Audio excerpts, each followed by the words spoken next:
But let's begin with the big picture. On January 20th at noon, Donald J. Trump will raise his right hand and be sworn in as the nation's 45th president. It will be his first elected office. As states across the so-called Rust Belt fell into Trump's column, it became apparent that he had found that so-called path to 270 electoral votes and pulled off one of the biggest upsets in American political history. Ours was not a campaign, but rather an incredible and great movement made up of millions of hardworking men and women who love their country and want a better, brighter future for themselves and for their family.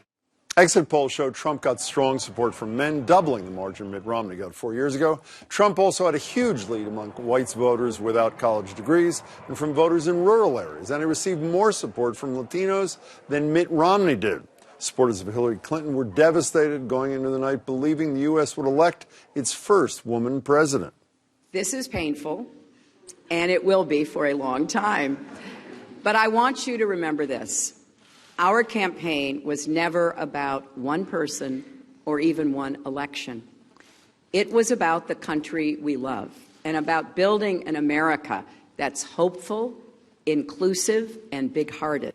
As for Donald Trump, he's already taken one step that was predictable, changing his Twitter page to President-elect, even though I'm not sure he's allowed to use it. And on Thursday, Trump will go to the White House to meet with President Obama as part of the transition process. Joining me for more on all this and how it happened, what it will mean, are Emily Rooney, host of Beat the Press here on GBH. Good to see you, Emily. State Representative Jeff Diehl, who served as Trump's campaign co-chair here in Massachusetts. Congratulations, Representative. And my radio partner on Boston Public Radio, Margery Eagan. Good to see you. Margery, Jeff, why'd you guys win? It was a connection with the, I'm going to call it flyover country, the middle-class families of the middle America that really came out in surprise states to put them over the top. I think we felt there was a path without that, but ultimately when Wisconsin, Michigan, Pennsylvania came into our column, it was what did it. Is he right?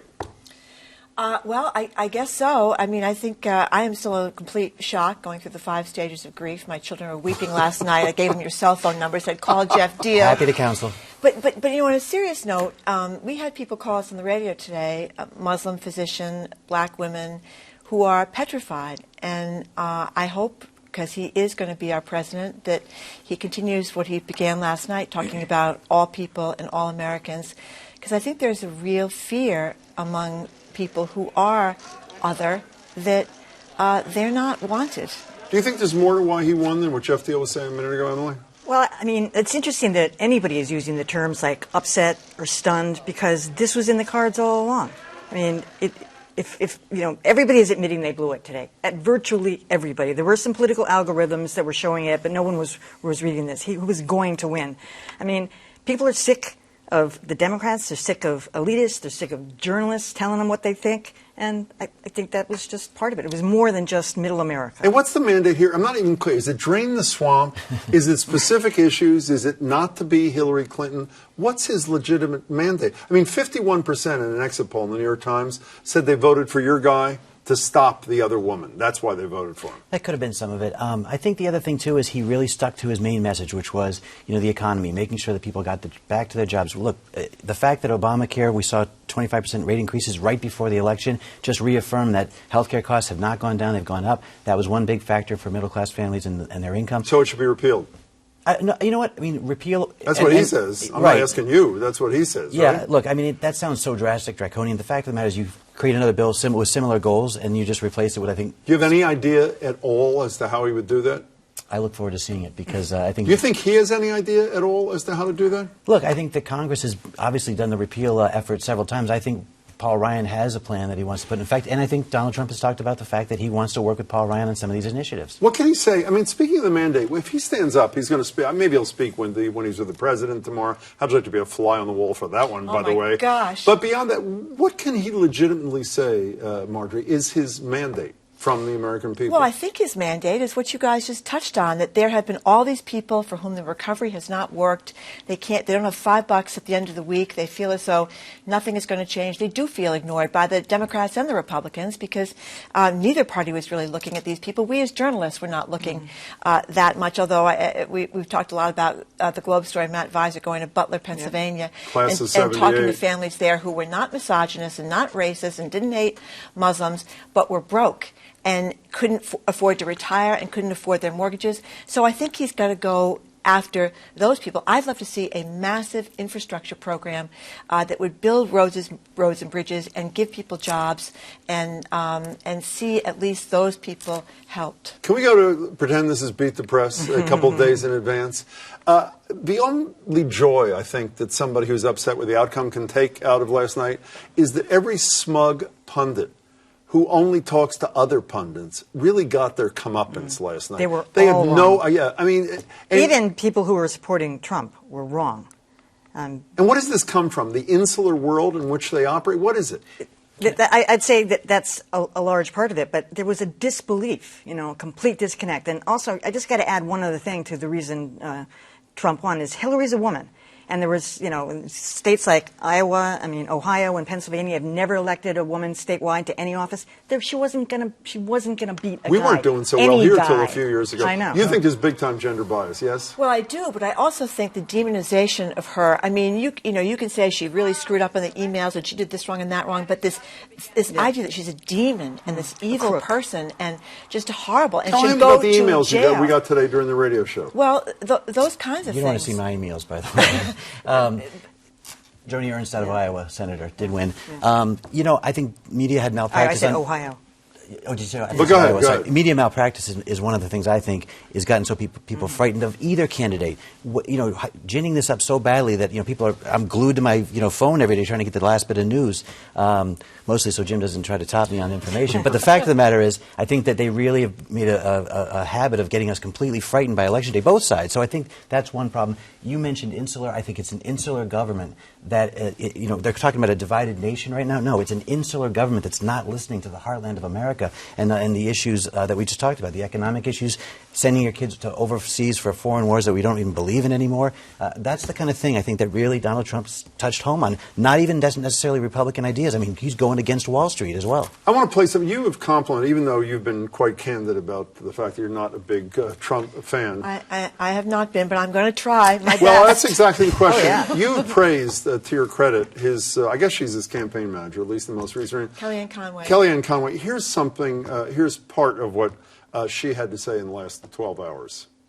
I really hope, some people will just tamp it down. Lay down the verbal firearms, tamp it down, and give this guy a chance. Give him a chance as your president-elect, like we all did with President Obama and we all did with President Bill Clinton, etc.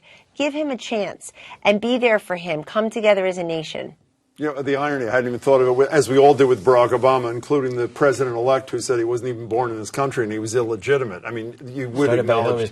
Would you acknowledge that, by the way? Yeah. Well, that's a great debate, to say that. Well, are you willing to give, Kellyanne Conway, are you willing to give this guy a chance, or do you think he is you call him unhinged on the air all the time? I do think he's unhinged, and I think he's unstable, and it scares me to death. On the other hand, I'm an American. I want things to be good for this country. So I'd like to see him do some good things. I agree with him on term limits. I think we need term limits to help get some of the money out of politics so people will actually vote their conscience instead of what's going to get them more money from whatever industry is lining their pockets. So I agree with them on those things. But of the things that you rail against fairly regularly here, how are you ready to get... I'm serious. Rail against? How are you ready Jim, to...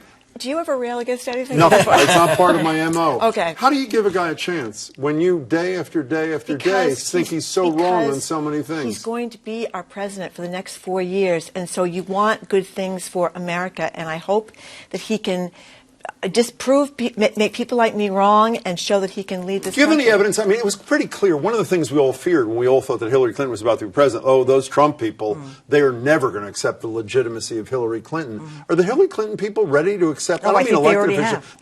No, she made a speech. I average person going to... I actually think that, I feel it in my own heart. I'm going to embrace this, partly for what does that mean?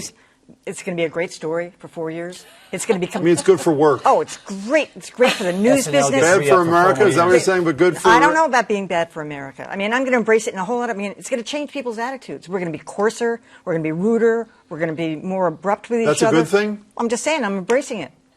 You mean this is It what he works for wants, so him. we're going to give it to It him? works now. for him. So what does he do to allay the fears? To show he wants unity, to allay fears of. And the thing that worries me, I'm going to mention this a little later in the show. When we had Donald Trump, a candidate, on the air with us in New Hampshire, we asked him if he was worried about his comments about Muslims, what a little Muslim kid would think. And his response was, yes, I do worry about it. And sadly, we ran out of time, so we didn't get to ask him, what are you going to do about it? What does he do to allay the fears of a little Muslim kid? Or a Mexican, a kid of Mexican immigrants who's worried that his parents are going to get sent back home and he's going to be stuck here. Or what does he say and when? I think you're going to see amazing outreach. I'll use his word, amazing outreach on areas where obviously there was concern from the campaign. Clearly, a lot of people have made their points. I think he wants to address and make people comfortable with him as president. One of the things, too, in legislation is when Barack Obama took office, he had the House and he had the Senate. Yeah, he For did. 2 years, he didn't work with Republicans. I think Donald Trump is not going to fall into that same trap of just trying to push through his agenda without embracing Democrats. I think that he's going to do a lot of work in these first 2 years to show that he is beyond politics and working for all the people. Well, 3 Democratic congresspeople are going to be here about 30 seconds. Let's see if they agree. Can you see her and Trump campaigning on term limits around the country? I can. I would love it. You and Barbara Anderson, they How can about do the it. wall? Is he going to build that wall?